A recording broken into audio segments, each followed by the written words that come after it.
I'm Dolores. As I sit here, looking at the newspaper with headlines about the downfall of a major corporate fraud scheme, memories flood back. It all started with a simple request for time off that was callously denied, a moment that set in motion a chain of events that would change my life and the lives of many others forever. I was working at a small diner in the heart of the city. The place was a haven for regulars, a spot where people came to start their day with a cup of coffee and a plate of pancakes. I'd been there for 3 years, pouring coffee and taking orders, always with a smile on my face, even when the customers barely acknowledged my existence. My manager, Mr. Thompson, was a man who seemed to take pleasure in making our lives miserable. He had a way of looking down his nose at us, as if we were nothing more than pawns in his game. One day, I found myself in the break room, still wearing my stained uniform, begging him for a week off. My father, Henry, was in the hospital on his deathbed. Mr. Thompson didn't even look up from his papers. Find coverage or don't bother coming back. Your personal problems aren't my concern, he said, his voice cold and dismissive. Those words hit me like a punch in the gut. I'd worked so hard for this man, covering shifts, staying late, and this was how he repaid me. I left the diner without another word, the sound of Mr. Thompson's shouts following me out the door. I drove straight to the hospital, where my father lay connected to a series of machines. He'd been my rock, my everything. After my mother left us when I was 10, he'd raised me single-handedly, working from home as a numbers guy for some government project. He was always hunched over his computer screens, wearing the same old sweater that he'd had for years. My father passed away on a Tuesday morning. I held his hand as he took his last breath. The nurse said he went peacefully, but I felt anything but peace. I was left alone, with no idea how I was going to afford the funeral or pay the bills. The funeral was a small affair. A few of my father's co-workers showed up, along with our neighbor, Mrs. Jenkins, who always complained about our music being too loud. But there were also 3 men in sharp suits who stood at the back of the chapel. They didn't introduce themselves, just watched with an intensity that made me uncomfortable. When I approached them after the service, they simply nodded and left without a word. I returned to work the following Monday, dreading every step. The diner was the same as ever, the smell of coffee and grease filling the air. Mr. Thompson was behind the counter, his usual sneer on his face. The other waitresses, Lily and Ava, gave me sympathetic looks but kept their distance. Everyone knew what had happened, and they knew better than to cross Mr. Thompson. As I tied on my apron and picked up my order pad, I noticed something was different. The kitchen staff kept looking towards the front door, and Lily was constantly checking her phone. Then I saw him. A man in a well-tailored suit stood by the host station, scanning the room like a hawk. He wasn't here for breakfast. When his eyes landed on me, he said, "Dolores, I'm Director Smith from the Treasury Financial Crimes Division. We need to talk." The words hit me like a thunderbolt. The Treasury Financial Crimes Division? What could they possibly want with me? Mr. Thompson appeared beside us, his fake smile in place. "Is there a problem here?" "Dolores has been through a lot lately," he said. Director Smith fixed him with a steely gaze. "No problem at all. Miss, could we speak privately?" I untied my apron and followed him outside. In his government car, Director Smith opened a briefcase filled with documents bearing my father's name. "Your father was one of our most valuable forensic accountants. For 15 years, he conducted covert audits on major corporations suspected of tax evasion. The company you work for, Starlight Diner's parent company, Moonlight Food Services, has been evading federal taxes for 8 years. Your father documented everything: shell companies, offshore accounts, falsified employee records. The evidence he compiled could put the executives in prison for decades." My world turned upside down.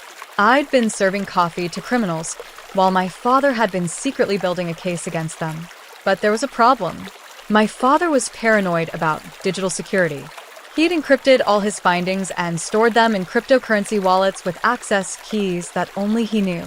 The government had searched everywhere, but they couldn't find the keys. Director Smith leaned forward.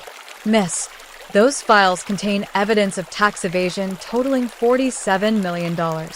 If we can recover them, Your father's work will take down one of the largest corporate fraud schemes we've ever investigated.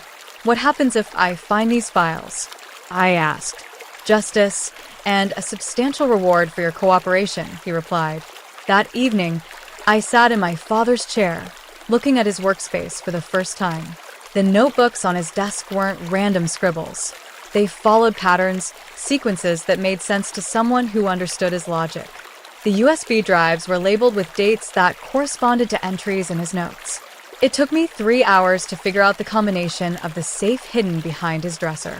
My father had always said I was the smartest person he knew, and he'd hidden the answer in plain sight.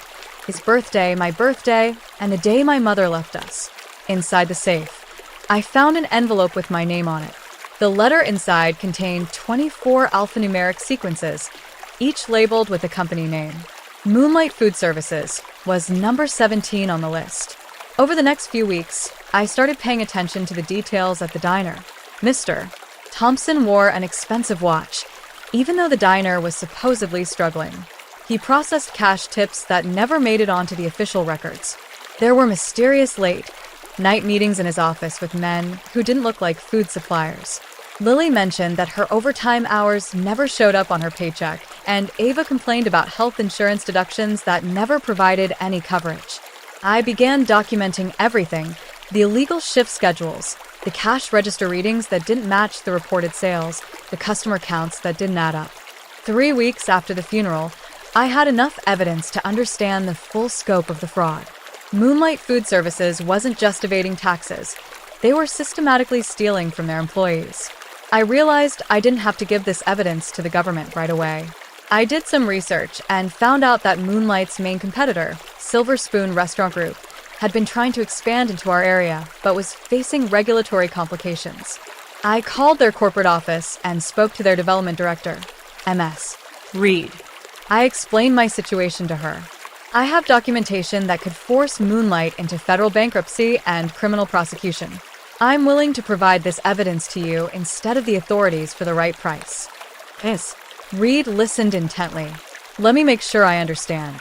You're asking for $47 million, the exact amount they owe in back taxes. I nodded. Because it's what justice costs, I said. We negotiated for 2 hours. Reed made calls to lawyers and executives. In the end, we reached an agreement. Silver Spoon would pay me $47 million for exclusive access to my father's evidence, and they would handle the legal proceedings in a way that served their business interests. While the contract was being finalized, I continued working at the diner, watching Mr. Thompson abuse his employees.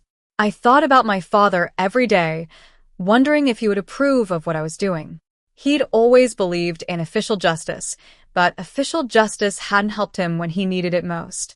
The day the payment cleared in my account, I walked into the diner for my last shift. Mr. Thompson was behind the register, counting the cash. I approached him with a single piece of paper in my hand. Mr. Thompson, I need to give you something, I said. He looked up, annoyed. Make it quick. We're busy. I placed the document on the counter. It was Silver Spoon's payment receipt for the acquisition of the evidence related to Moonlight's tax obligations. Mr. Thompson stared at the paper, his expression changing from confusion to horror. What is this? He whispered. I said calmly, that's the receipt for selling your company to your biggest competitor. They bought all the evidence my father compiled about your tax evasion, wage theft, and fraud. Tomorrow, they'll present it to the federal prosecutors and cooperate fully in exchange for immunity. Mr. Thompson's face went white. Your father was a forensic accountant who spent 2 years documenting your crimes. The government lost his files when he died, but I found them and sold them for the amount you owe in back taxes. The paper trembled in his hands as he realized the full extent of what was happening. You killed us, he gasped. No, I said, untying my apron for the last time. You killed yourselves. I just made sure you paid for it. I walked out of the diner, leaving Mr. Thompson standing there in shock. Within 6 hours, Silver Spoon's legal team had filed motions with the federal court.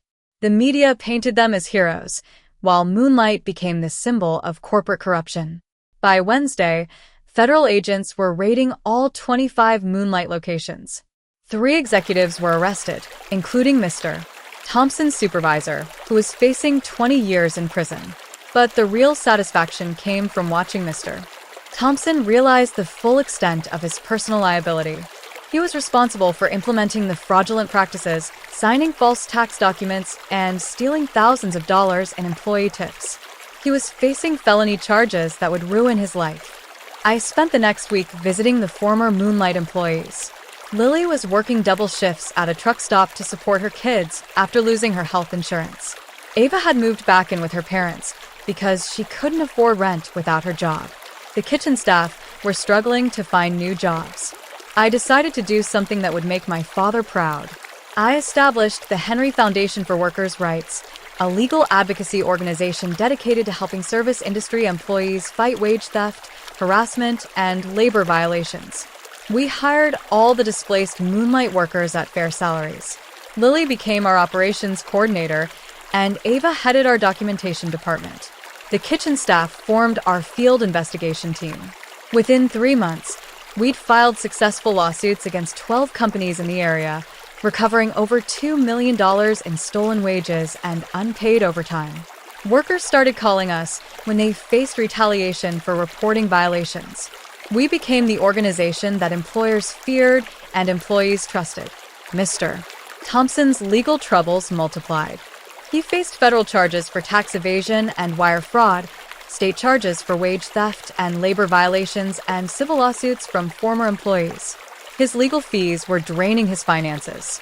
I made sure to attend every court hearing, sitting in the gallery where he could see me, a silent reminder of his cruelty. During the trial, Mr. Thompson's lawyer tried to argue that he was just following orders, but we had evidence that he'd been receiving bonuses for stealing from employees. The prosecutor presented this evidence, and the judge called his actions particularly egregious. He was sentenced to 8 years in federal prison, followed by 5 years of supervised probation. His house was foreclosed, his car repossessed, and his retirement savings were seized. His wife left him, taking their children with her. 6 months after his sentencing, I received a letter from Mr. Thompson. It was a mix of confession, justification, and a plea for forgiveness. He wrote about growing up poor and feeling powerless, and how having authority over employees made him feel important. He admitted that refusing my leave request was out of spite. He ended the letter by asking if I thought he deserved what had happened to him. I never replied. Instead, I focused on expanding the foundation's work. We opened offices in 3 neighboring states, hired employment lawyers, and developed training programs for workers. We partnered with journalists to expose companies that exploited their employees. 2 years after Moonlight's collapse, we'd recovered over $15 million in stolen wages for workers in the region. Companies started changing their practices to avoid our investigations. The mere mention of the Henry Foundation was enough to make corporate executives review their employment policies. Recently, Silver Spoon contacted me. They'd acquired some Moonlight locations and found that some former managers were still engaging in fraudulent practices. They asked our foundation to conduct an audit of their employment practices.